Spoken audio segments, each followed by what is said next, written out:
안녕하세요. 글로벌 리스크 체계의 조이준입니다. 오늘은 저희가 지정학이 우리 경영에, 우리 먹고 사는데 어떤 영향을 끼치는지 한번 알아보도록 하겠습니다. 저희가 이렇게 글로벌 리스크 체계라는 걸 하는 것도요. 팟빵에선 들어주는 분들이 많습니다만 유튜브에선 크게 많이 들어주는 분들이 없거든요. 그래서 좀 이거 들으시는 분들 유튜브로도 좀 들어주셨으면 고맙겠습니다. 이거 그냥 말씀드리는 거고요. 근데 이렇게 말씀을 드리는 이유가 뭐냐? 이게 결국 우리 지정학이 단순히 우리 호기심이 아니라 우리 먹고 사는데 우리 기업들의 경영, 우리나라의 운명에 아주 결정적이기 때문에 저희가 말씀드리는 거거든요. 이제 평화의 세기가 가고 우리가 알던 팍스 아메리카나, 미국이 주도하는 그 평화, 그리고 전 세계가 잠잠하던 시절은 가고 지금 보시듯이 전 세계에 분쟁이 일어나고 있습니다. 예를 들자면요. 우크라이나, 러시아 분쟁이, 그 다음에 이스라엘과 팔레스타인이 있고요. 거기다 또 이란도 있죠. 거기다 최근에는 캄보디아하고 태국이 있습니다. 트럼프 대통령이 본인이 중재를 해서 이런 전 세계 분쟁들을 종식시키고 있다고 하지만요. 이건 사실 미국이 전 세계에서 떠나가고 있기 때문에 더 이상 이제 미국의 국력이 전 세계를 책임질 수 없고 또 미국 내부의 정치 지형도가 그런 걸 허락하고 있지 않기 때문에 벌어지는 일입니다. 예전 같았으면요. 캄보디아하고 태국의 분쟁 이런 것들은 미국이 강한 경고 몇 마디만 해도 하지 않았을 수 있는 가능성이 높습니다. 근데 이제 누구도 미국의 말을 잘 듣지 않는 거예요. 이제 그런 것처럼 그리고 또 그렇게 됐을 때 미국의 맞짱을 뜰 수 있고 혹은 맞짱을 뜨지 않아도 미국에 저항할 수 있는 중국이란 큰 세력이기 때문에 또 이게 가능한 거거든요. 그럼 이 지정학 리스크가 왜 중요하냐?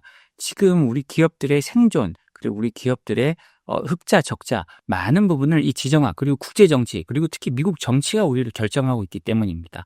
오늘은 그래서 국내 기업들에 대한 실적들을 살짝 한번 살펴보면서 유가, 환율, 지정학이 우리에게 어떻게 영향을 미치는지 한번 살펴보도록 하겠습니다.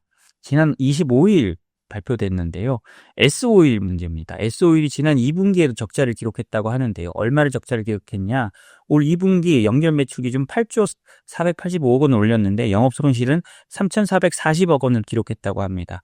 매출은 전년 동기 대비 15.9% 줄었고 영업이익은 적자 전환했다고 하는데요. 작년 영업이익은 1,606억 원이었다고 합니다. 사업별로 보면 정유와 석유화학 부문이 각각 영업손실 441억 원, 그 다음에 346억 원을 기록했는데요. 그럼 왜 이런 일이 일어났느냐? S-오일은 자신의 적자를 이렇게 설명했다고 합니다. 유가 하락으로 390억 원의 손실을 봤고요. 환율 하락으로 1,740억 원의 일회성 손실이 발생했다고 설명했다고 합니다. 유가는 왜 하락했냐? 트럼프 대통령이 들어서면서 드릴 베이비 드릴, 야, 땅 파서 석유 뽑아내 라는 정책을 갖고 들어오면서 유가가 크게 하락했죠. 그리고 미국의 러시아 원유 제재 강화및 관세 이슈로 사우디아라비아 공식 판매 가격이 상승한 점도 수익성 저하에 영향을 미쳤다고 합니다. 유가는 하락하는데 트럼프 대통령이 러시아의 원유 제재를 강화하고 관세를 하니까 관세를 크게 매기니까 사우디아라비아가 판매하는 가격은 오히려 올랐다는 거예요. 이 S-오일은 사우디 아람코가 최대 주주죠. 그렇기 때문에 사우디의 그 공급가가 굉장히 중요합니다. S-오일은요, 올 3분기 들어 유가와 환율이 안정세를 보이고 있고, 그 다음에 사우디아라비아 공식 판매 가격도 정상 수준으로 하락해서 마진 개선을 보일 것으로 봤다고 하는데요. 이거는 또 어떻게 될지 사실은 잘 모르는 겁니다. 국제 정세는 언제 어떻게 변할지 모르고요. 트럼프 대통령이 또 지금 러시아에 대해서 제재를 한다고 계속 말하고 있기 때문에 러시아에 대한 만약에 제재가 강화된다라고 한다면 그에 따른 또 다른 여파가 있을 겁니다. S-오일은요, 오늘 2028년부터 글로벌 석유화학 공급 과잉 현상이 어느 정도 해소될 것으로 예상했다고 하는데요. 미국과 주요국이 관세 협상을 마무리하면 세계 경제가 성장세에 접어들고 중국의 경제 부양책으로 석유화학 제품 수요가 지속해서 성장할 것으로 회사는 보고 있다고 합니다. 관세에 대해서 S-오일은 이렇게 말했다고 하는데요. 미국 관세 정책은 실적에 영향이 크게 없다고 합니다. 실제로 작년 기준 S-오일이 미국이 직접 수출하는 금액은 전체 매출의 0.1%밖에 안 된다고 하니까요. 관세 자체는 영향을 미치지 않고 어떤 지정학적 변화로 인한 유가 변동 그리고 사우디의 정치적 변동이 S-오일 실적에 가장 큰 영향을 미치는 것 같습니다. 다음 소식은 우리 자동차 회사죠. 기아에 대해서 한번 알아보겠습니다. 기아가 이건 신문에도 많이 났지만 관세에 발목 잡혀서 영업이익률이 한 자릿수로 떨어졌다는 건데요. 기아가 전체적으로는 미국과 유럽 등 글로벌 시장 판매력이 증대되면서 외형적 성장을 굉장히 이뤘습니다. 그러나 미국 관세 영향이 본격화되면서 수익 구조가 크게 흔들렸다고 합니다. 2분기 기아의 매출은요, 29조 3,496억 원으로 분기 기준 역대 최대를 기록했다고 하고요. 글로벌 시장에서 하이브리드 차량과 전기차 등 친환경 차량의 판매 호조가 지속되면서 전년 동기 대비 2.5% 증가한 81만 4,888대를 소비자에게 인도했다고 합니다.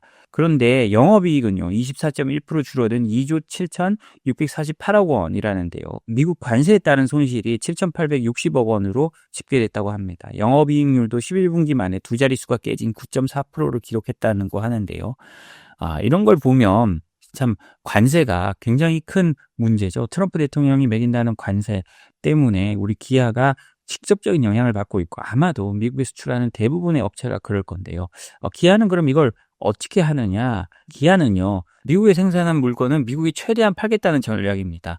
김승순 재경 본부장은요, 2분기 실적 발표 컨퍼런스 콜에서 미국에서 생산해 캐나다와 아중동으로 수출되는 2만 5천 대의 물량을 미국에 먼저 공급하는 전략을 펴기로 했다며 국내에서 생산한 물량을 캐나다 등 다른 시장으로 수출해 관세 영향을 최소화할 것이라고 했습니다.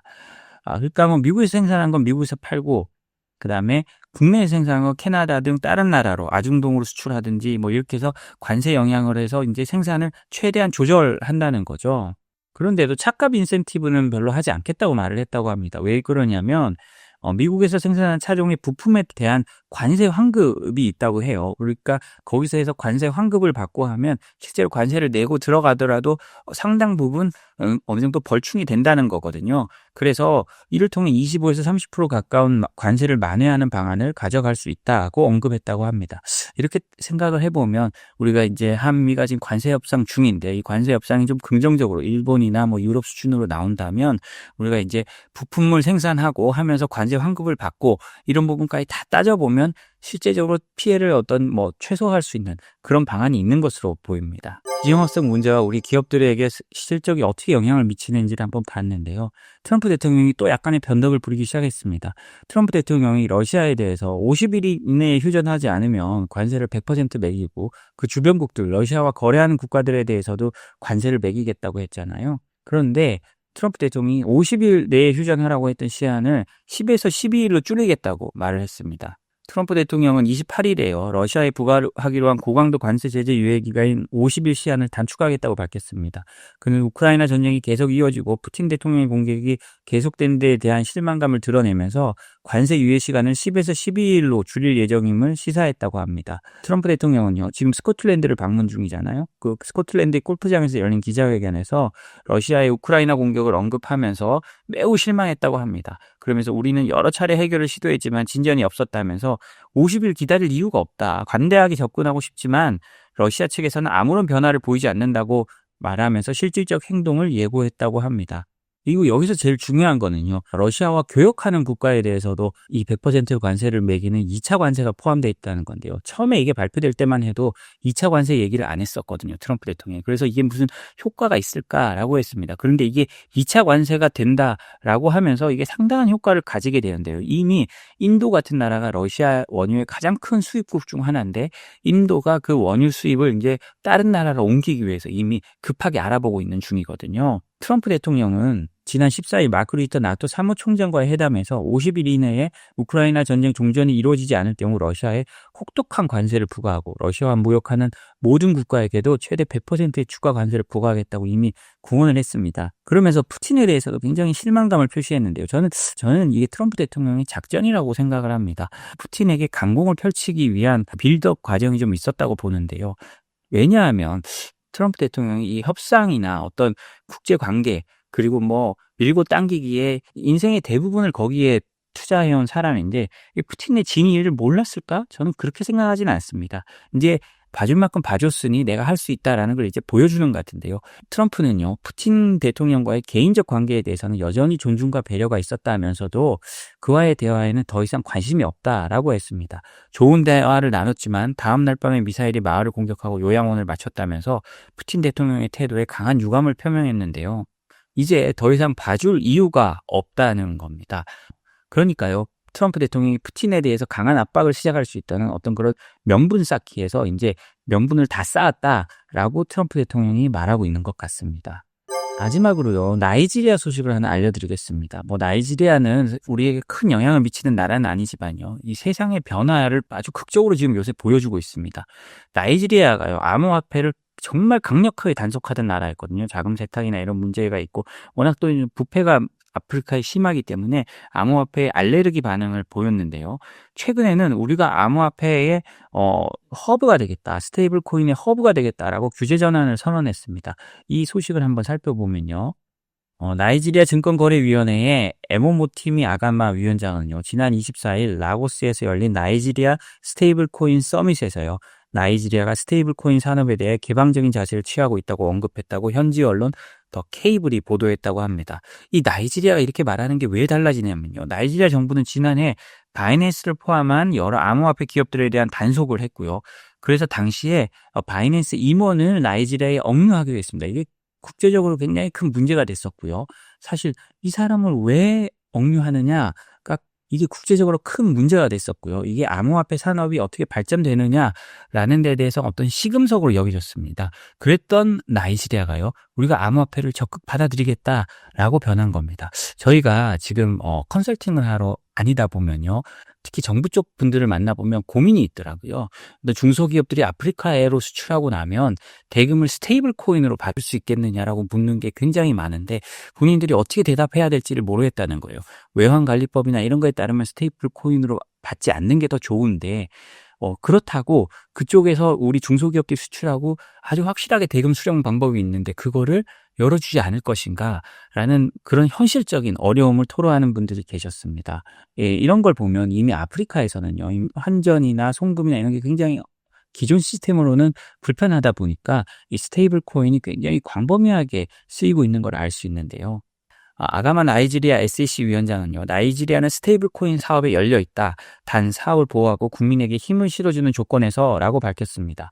그래서 암호화폐를 활용한 디지털 경제로의 전환을 나이지리아가 추진하고 있다는 건데요. 이거는 금방 말씀드렸듯이 아프리카 내 통화 가치가 불안정하기 때문에 지금 여기 이제 무역하는 사람들이 스테이블 코인에 대한 수요가 급증하고 있다는 걸 알기 때문인데요. 이런 정책 변화는요, 2023년, 24년 동안 단행된 바이낸스, 코인베이스 등 글로벌 거래소에 대한 강경 단속과 대비되는 흐름입니다. 당시 나이지리아 정부는요, 암호화폐 플랫폼이 비공식 환율 시장을 활성화하고 있고, 나이라, 그러니까 나이지리아의 통화죠, 통화 가치 하락과 외화 유출을 부추기고 있다면서 집중적으로 단속했고요. 당시에 나이지리아를 방문한 바이낸스 임원 티란 감바리안을 자금 세탁 및 불법 외환 거래 혐의로 8개월간 구금하기도 했습니다. 이 감바리안은 여기 구금돼 있으면서 건강 악화가 돼가지고 기소가 중단돼서 또 논란을 빚었고요. 또 코인베이스 등 다른 글로벌 거래소들도 나이지리아에서 서비스 제한 및 조사 대상에 포함되기도 했습니다. 그랬던 나라가 이제는 규제를 완화하고 이제 스테이블 코인의 허브가 되겠다고 하는 거니까요. 좀 세상이 좀 급격하게 빠르게 변하고 있고, 특히 코인에 있어서는 굉장히 빠른 변화를 보인다는 걸 우리가 알 수 있는 것 같습니다. 네, 오늘 저희가 준비한 소식은 여기까지입니다. 저희 소식이 도움이 되셨다면 구독, 좋아요, 알림 설정 부탁드립니다. 그리고 저희 생션랩 홈페이지에 오시면 서울경제연구원 지원으로 저희가 무료 컨설팅을 해드리고 있습니다. 각 수출 통제나 제재, 그리고 아까 통관 관련, 그리고 관세 관련 어려움이 있으신 분들은 저희 홈페이지에서 그걸 보시고 배너를 클릭해서 신청해 주시면 감사하겠습니다. 그럼 또 내일 새로운 소식으로 만나 뵙겠습니다. 감사합니다.